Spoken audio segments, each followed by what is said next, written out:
All right, how does a kid who literally grew up with Elvis Presley as a family friend end up becoming a globe-trotting Hare Krishna Swami? I mean, it sounds like something straight out of a Hollywood movie, right?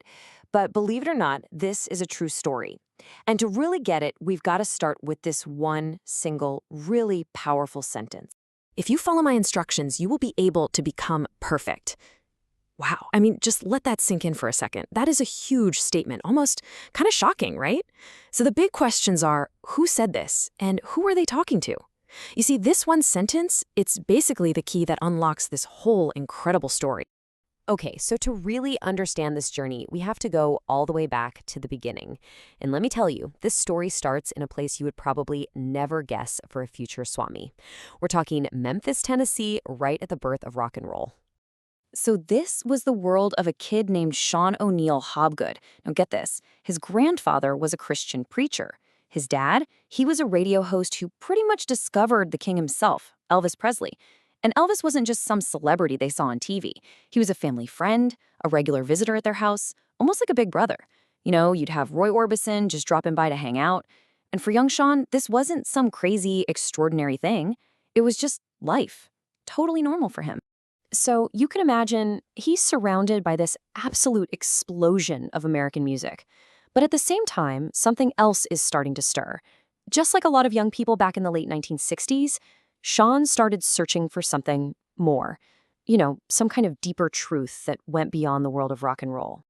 At first, he got into these more impersonal philosophies, you know, the whole I am God idea.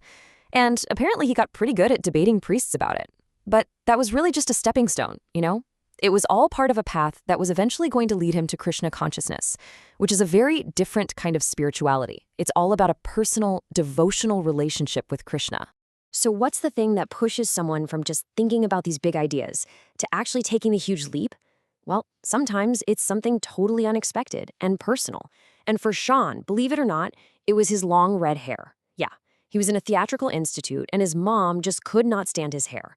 They argued about it all the time, until one day she just laid down the law.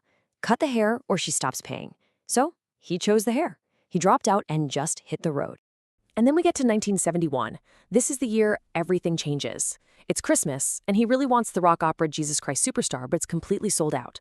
So instead, his parents get him George Harrison's album, All Things Must Pass. He puts it on, and he is just blown away. The songs are filled with the sounds and ideas of Krishna consciousness. It's like he found the soundtrack to a spiritual search. And this music is what propelled him to head out to a massive music festival because he was just praying he could finally meet the people who made this incredible music. And little did he know, that prayer was about to be answered in a way he could have never, ever imagined. What happened next out there in that forest? It wasn't just some casual meeting. No, it was a complete, total, life-changing moment.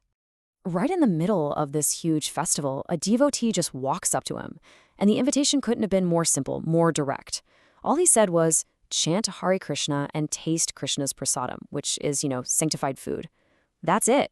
No big philosophical lecture, no heavy sales pitch, just an invitation to try something out.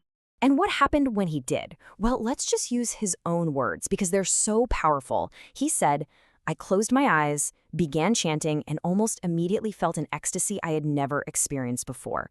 I thought that this chanting must be the supreme truth. Just like that, in that one single moment, his whole search, it was over, and a completely new journey was just beginning. Now, this incredible feeling he had, this ecstasy, it wasn't just some fleeting high you get at a festival. Not at all. It immediately turned into real, decisive action. This one experience became the bedrock, the unshakable foundation for the rest of his life. And when I say immediate, I mean fast. Look at how quickly this all happened. He shows up at the Hare Krishna Temple in Buffalo, New York, just planning to stay for a weekend. 2 days later, they make him the temple commander. 2 weeks in, he's the head cook. And then, within just 3 months, he gets his formal spiritual initiation. That tells you everything about his own conviction and also the incredible amount of trust the community must have had in him. So, of course, he had to call home and tell his mom what was going on. And, after a while, she starts crying on the phone and he asks her, Mom, what's wrong?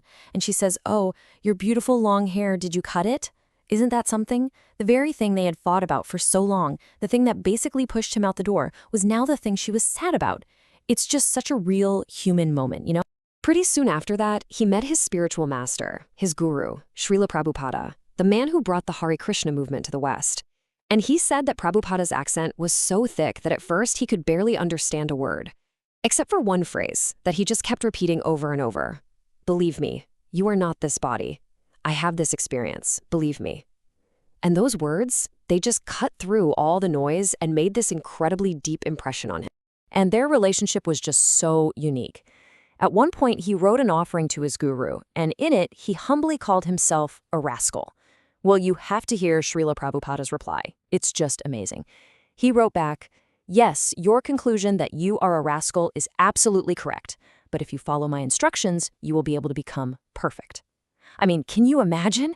It was this perfect mix of just blunt, straight-up honesty and this incredibly deep wisdom that would really guide him for the rest of his life. And that instruction right there, to follow the path to perfection, well, that set him on a course that was going to take him way, way beyond that temple kitchen in Buffalo. His mission was about to go global. And I mean it. His journey just took off.